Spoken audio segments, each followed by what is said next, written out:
Paskutinis rytas Ukrainoje, Černovicų mieste. Čia yra pietų Ukraina ir štai tokio aikštelė čia praleidau naktį, bet einam, ką aš jums parodysiu. Pietuose auga trešnės, pilni medžiai. Tiesiog aikšteliai sustoji ir va, skiniesi. Paragauti reikia, negi pirksi. Visgi klydau, ne trešnės, o vyšnios. Pilno šakosių. Bet skanios. Pietuose daugiau saulės, labai gerai. Nu ką, užkandau vyšnių, einam pažiūrėsim, kaip čia tas miestas. Gal pavyks jums parodyti labai įdomių dalykų, kurių matydavau pravažiuojant kitus miestelius, bet nepavyko užfiksuoti, tai gal čia jų pavyks surasti ir parodyti jums. Ir šiaip pasižiūrėsim, kaip laikosi Ukrainos pietų miestas. Einu kiemais, tai aplink mane labai daug įdomaus tokio transporto. Visokie seni busiukai, žiguliai stovi. Yra ką pasižiūrėti.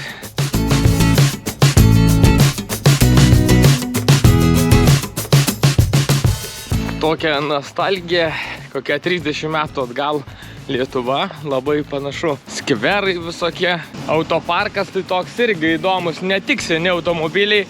Važiuojant gali sutikti kontrastus, pamatyti ir Tesla, ir iš paskos Teslos koks senas Lada važiuoja. Bet šiaip daug visokių labai apleistų automobilių, apdaužytų, surūdyjusių baisiai, kurie, aš kaip suprantu, vis dar važiuoja ir tarnauja. Oi, visur auga vyšnios. Ir čia va, pilna vyšnių. Galėtų ir pas mus tai būti iš tikrųjų. Atsikeli savo, išeini daugiabučio kieme, vyšnios auga. Labai fainai.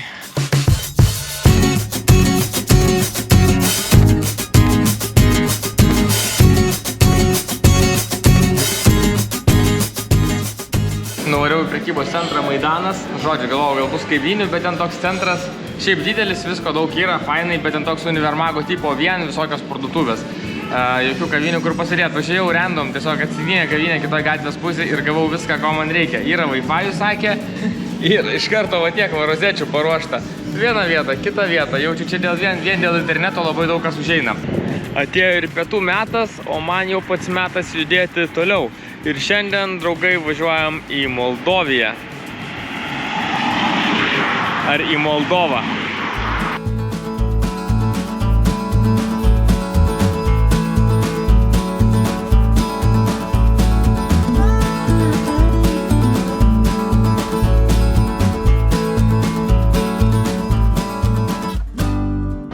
Kanalo palaikytojams, kuriem aktualios kainos, dar pasiskaičiavau kaviniai būdamas kūro kainą, už kiek piliausi praeitą dieną dyzelino.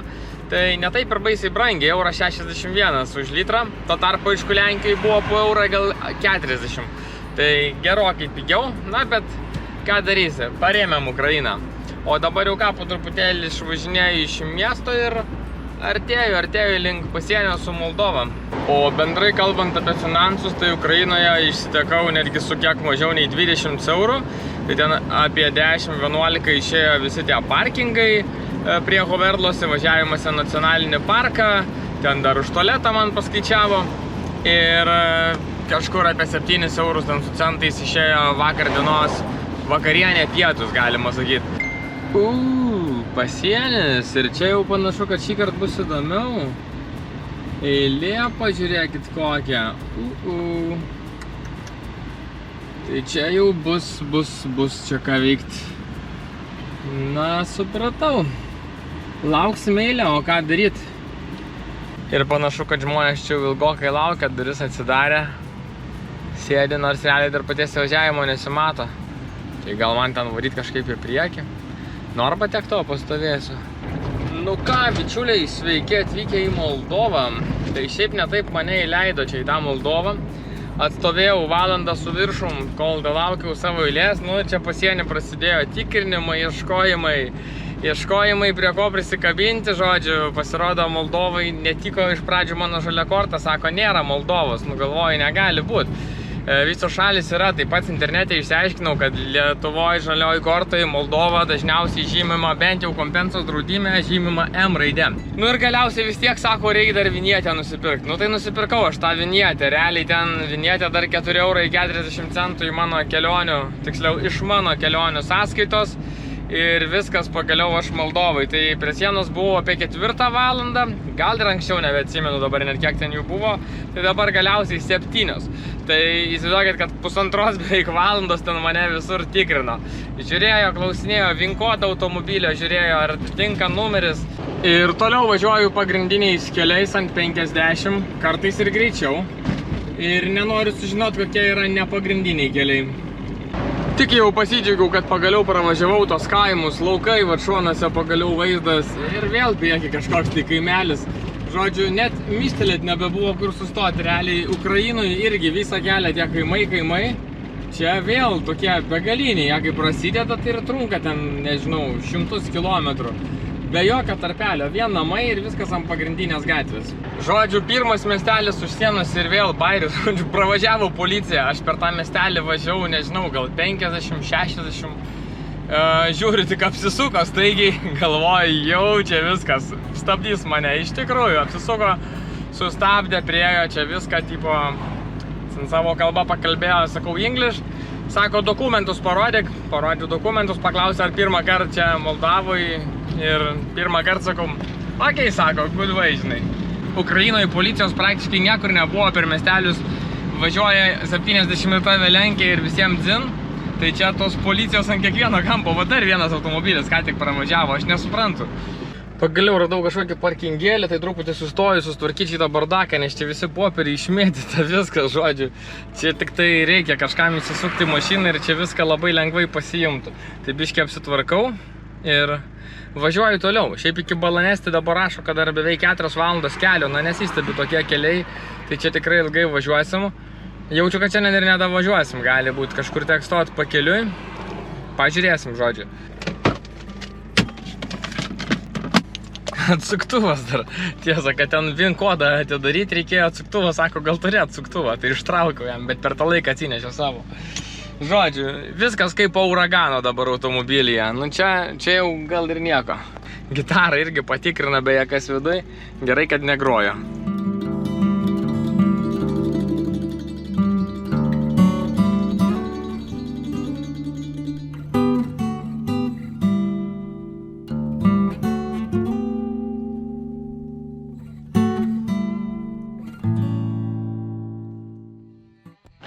Nu ką keliautai, sveiki iš Moldovos ir jau mes esam Balanesti start pointe.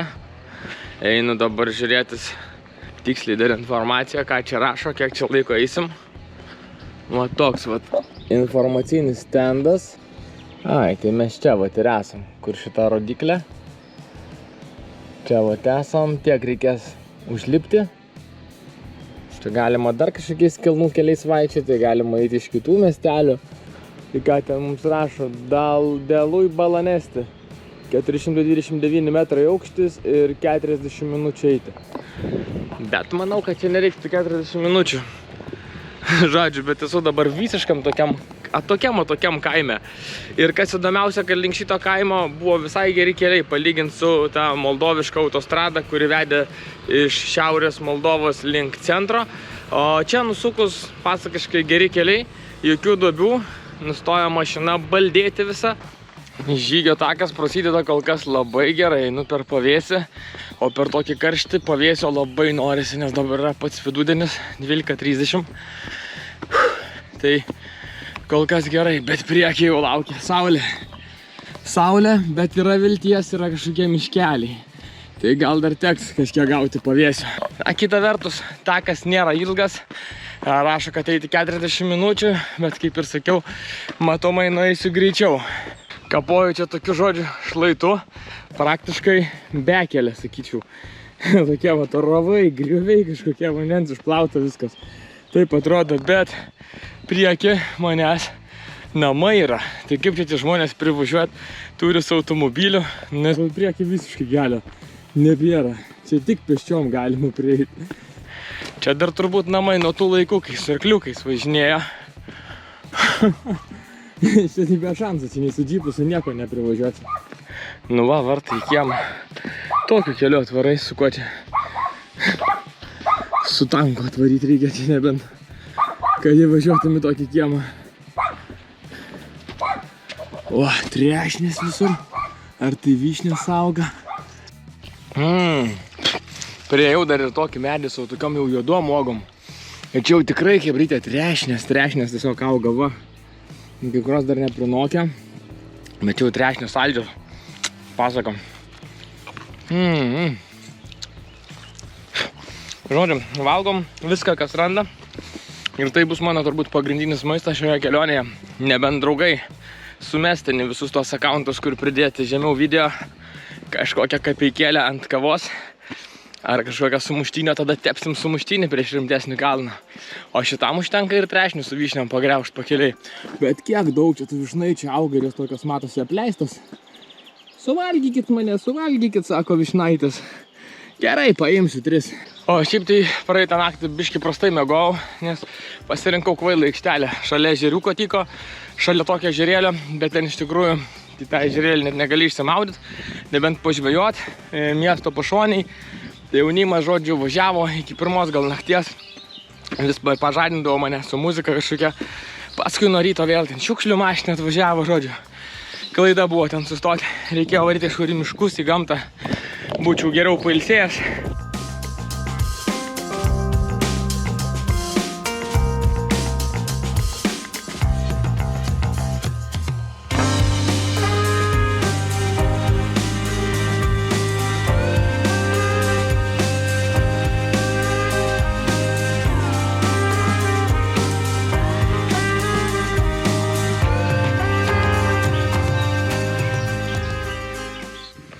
Nu ką, sveiki atvykę į Balanesti kalną. Tai įlindau čia į tokią pavėsinę, šiek tiek atsipūsti ir pabūti pavėsyje, nes žiauriai saulė kepina, žinokit.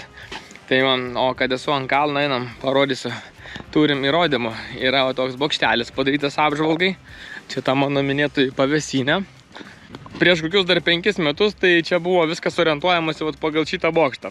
Kur tas stovi bokštas, maždaug šita vieta yra pats aukščiausias kalno taškas. Šiai dienai dabar jau yra pastatyta tokie turistiniai stendai. Take a brief. Delul Balanesti. 429 metrai virš jūros. Na, čia būnant neatrodo, kad tu esi labai aukštai, nors į toli vaizdas gražus. Tiesiog pats kalnas yra toks labai lygus ir plokščias. Dėl to tas miestelis, iš kurio kilau, buvo tokioj dauboj. Tai man teko iš tos daubos išlipti labiau, negu lipti į kažkokį kalną. Tai dėl to čia, kai užlipi, tai tiesiog taip, tu jauti, kad yra daugiau vėjuko, bet nesijaučia to tokio kalno vaizdo. Tiesa, dar labai keista, kad aplinkui visur dirbami laukai, prisodinta kukurūzų. Tai dabar einam, dar čia truputį užlipsim į šitą bokštelį pasižiūrėti. Na, tai iš bokštelio irgi čia matosi tolumoje laukai. Čia miškai mano minėti kukurūzų laukai. Į kitą pusę Moldova matosi visa. O tokia agrarinė gan valstybė. O ten tolumoje, tai šiaip ten Rumunija jau matosi, nes yra, jeigu taip tiesiai žiūrėt spinduliu, tai 24 km iki Rumunijos. O tokiose vietose šiaip labai fainai, kad turiu žiūronus, tai pasiimu šiek tiek pasižiūrėti. Pabandysiu ir jums parodyti kažką, ką aš čia gerą matau. Nieko gero, žinokit. Nežinau, nesimato. Pažiūrėkit, gal jūs matysit.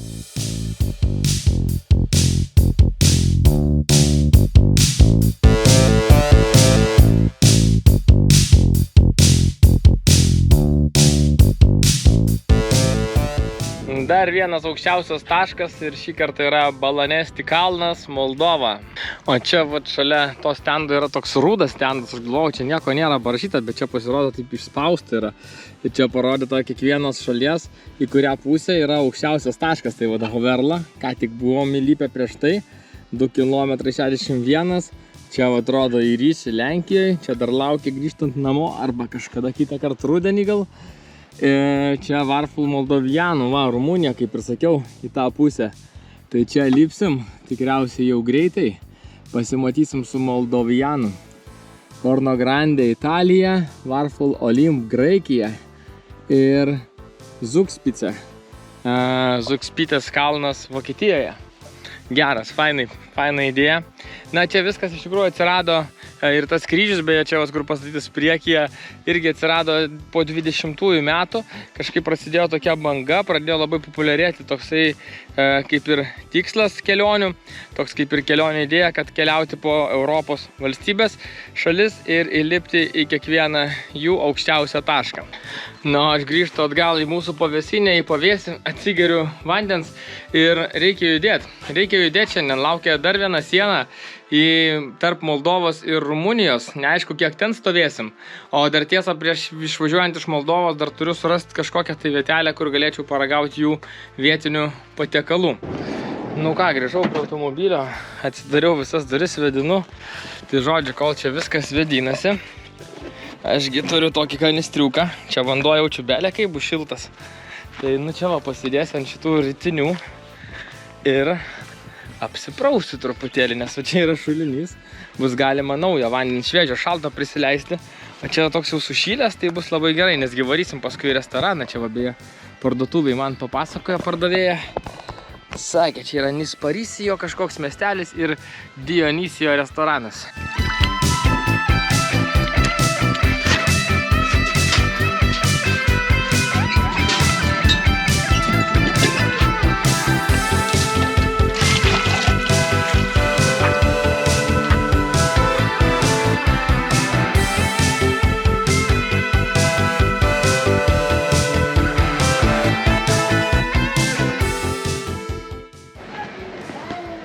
Atvažiavau į miestelį Nosperinį ar Nosperonį. Einu ieškoti dabar Dionisos taverną. Kažkur tai čia ir bus jaučiu.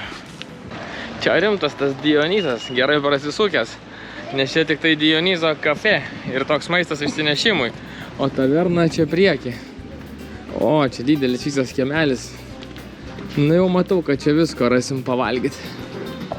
Štai. Dionisos taverna. Viskas, padariau užsakymą, lauksim patiekalų.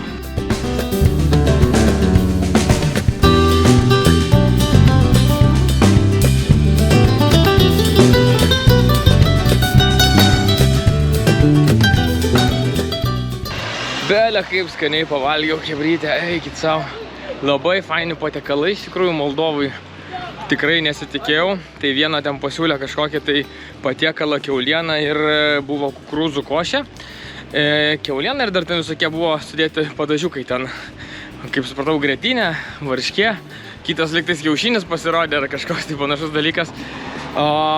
O sriuba tai buvo ten kažkokia kreminė su grybais ir irgi tokiam puodė, kaip kažkada valgiau Lenkijai, kurį gali suvalgyti. Tas puodas yra iš bulkos padarytas.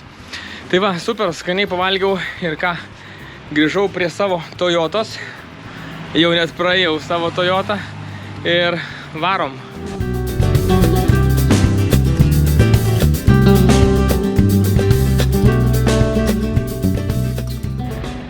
Žiūrėkitės pasienį, čia kas dalykai vyksta, blokada. Ūkininkai užblokavo kelią, kad fūras negalėtų pravažiuoti, o aš ten stovėjau už paskos tų fūrų, žiūriu, lengvusios pravarė ir viskas. O čia užblokavo su traktoriais viską. Geras. Belė, kas čia vyksta? Tai va, man čia galima pravažiuoti, pasirodo. Stovėjau už fūrą, žiūriu, vienas kitas mane pralenkė, galvojau, čia šiaip vietiniai kažkokie. O čia va, fūrams užblokavo traktoriai. Nu žodžiu, blokada. Streikuoja už kažką tai čia Moldavai. Na ką, šaika, šį kartą pasienis ilgai mūsų neužlaikė, pasisekė. Nes iš tikrųjų buvau išsigandęs, pamatęs tokias eilės fūrų, galvoju, kas čia dabar vyksta, gal čia net nėra pravažiavimų lengviesiams. Bet pasirodo, priekyje buvo traktorių blokada ir traktoriai blokavo tik tai sunkvežimius. Ten jau pasieniečiai ten suėję, visi ten kažką aiškinasi, tvarkosi, sprendžia tą reikalą. O lengviesiams tiesiog važiuoja ir viskas. Tai Moldovos išlydėjimas, tai iš vis net nieko nebuvo. Pravažiavau, ranka pamojo toksai bičas budelėje ir viskas, o ten, kur turėtų tikrinti kažką, tai išlydėti, nežinau. Tai nieko iš vis nebuvo, mašinos sudatytos, pravažiavau ir tiek žinių. Tai Rumunijoje tik tai patikrino pasą, net bagažinės nereikėjo atidaryti. Tai gan paprastai ir greitai, va šitaip veikia normalūs pasieniai į Rumuniją, į gerą šalį pagaliau. Pažiūrėsim tiksliau, ar gera šalis, kažkada esu čia buvęs, bet jau senokai. O kol kas vaizdai labai nesikeičia, tie patys šuliniai su vandens kibirėliai stovi ir daug dirbamų laukų.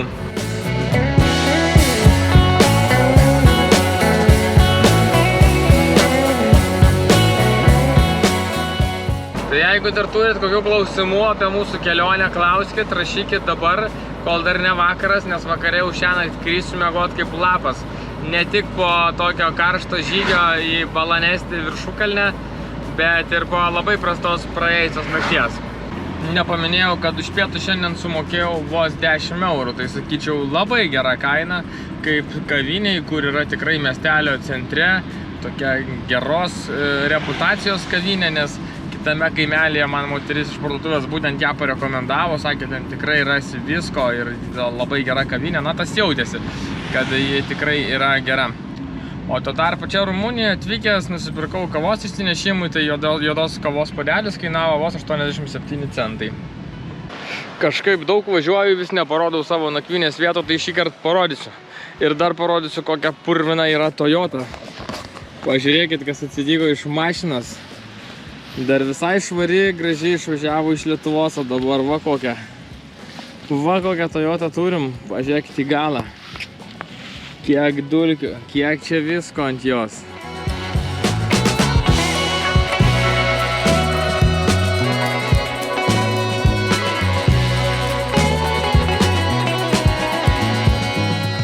Tai šiandien atsisveikinu, Balanesti jau įveiktas, laukia dabar Rumunija, laukia kitos Europos šalis ir ačiū, kad žiūrit ir iki pasimatymo kitose serijose. Čiau!